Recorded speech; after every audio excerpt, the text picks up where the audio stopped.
श्री कृष्ण कहते हैं, हे कुंती नंदन, इंद्रियों के जो विषय हैं, संसार के जड़ पदार्थ, वे शीत उष्ण सुख दुख देने वाले, आने जाने वाले तथा अनित्य हैं।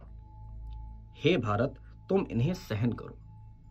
अर्थात शीत और उष्ण का अभिप्राय अनुकूल और प्रतिकूल से है। मात्र स्पर्श का अर्थ है संसार के समस्त पदार्थ और अनुभव जो इंद्रियों द्वारा भोगे जाते हैं। जो भी लोग विषय भोग से प्रभावित होते हैं, उनका अंतःकरण शुद्ध हो ही नहीं सकता। अतः यह आवश्यक है कि आंतरिक सहन शक्ति से समता का उदय किया जाए, और तपस्या की सफलता तप रूपी लंबे अभ्यास से ही प्राप्त हो सकती है। श्री कृष्ण कहते हैं, सुख दुख में सम रहने वाले जिस धीर पुरुष को इंद्रिय तथा विषयों के संयोग दुखी नहीं करते, वही मोक्ष के योग्य है। अर्थात शीत उष्ण सुख दुख आदि में संयम से सहना, अर्थात अंतःकरण पर पूर्ण नियंत्रण रखना ही साधना है। इसी का महाफल समता की प्राप्ति है। विषय और वासना से सुखी दुखी रहने वाला, अर्थात अनुकूल और प्रतिकूल संबंधों से समभाव नहीं बनने वाला प्रभु को प्राप्त नहीं करता। मन की चंचलता को नष्ट करना ही एकमात्र मार्ग है, उसी से मुक्ति प्राप्त होती है।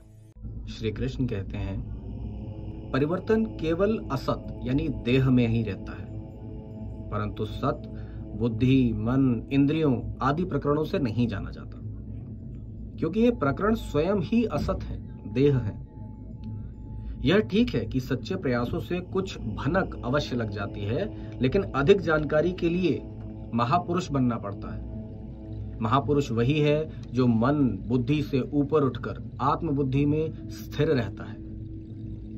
वह देश काल के प्रभाव से ऊपर होता है। शरीर का दुख दर्द उसे प्रभावित नहीं कर सकता, क्योंकि दुख और दर्द मन में होता है, आत्मा में नहीं।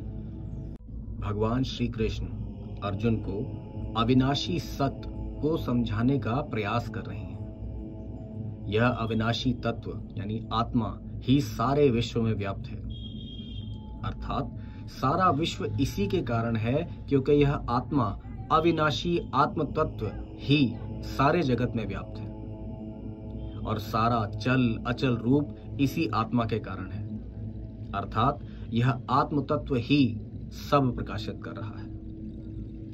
आत्मा की अनुपस्थिति में न जीव है न पदार्थ, क्योंकि जीव को पदार्थ आत्मा के कारण ही नजर आते हैं। यह सात आत्मा सनातन तथा अजर अमर है, इसे कोई नष्ट नहीं कर सकता। श्री कृष्ण कहते हैं कि आत्मा और शरीर पृथक पृथक हैं, परंतु यह भी सत्य है कि सारा शरीर आत्मा के कारण ही अस्तित्व में है, क्योंकि आत्मा के बिना कुछ नहीं हो सकता। परंतु मनुष्य अपने आप को अज्ञानवश शरीर समझता है। मनुष्य का मन जहां लगता है उसे ही वह अपनाता है। जैसे धन कमाने पर अपने आप को धनी कहलवाता है, विद्या पाने पर विद्वान। अर्थात जब मनुष्य अपने शरीर में रखता है तो अपनी नित्यता भूल जाता है और शरीर के पोषण से ही अपना संबंध जोड़ लेता है। इसी के बचाव का ख्याल करता है। जब वह नित्यता और शरीर की अनित्यता को पहचान लेगा, तभी शरीर से लगाव हटेगा और सत्कर्म यानी कर्तव्य करेगा।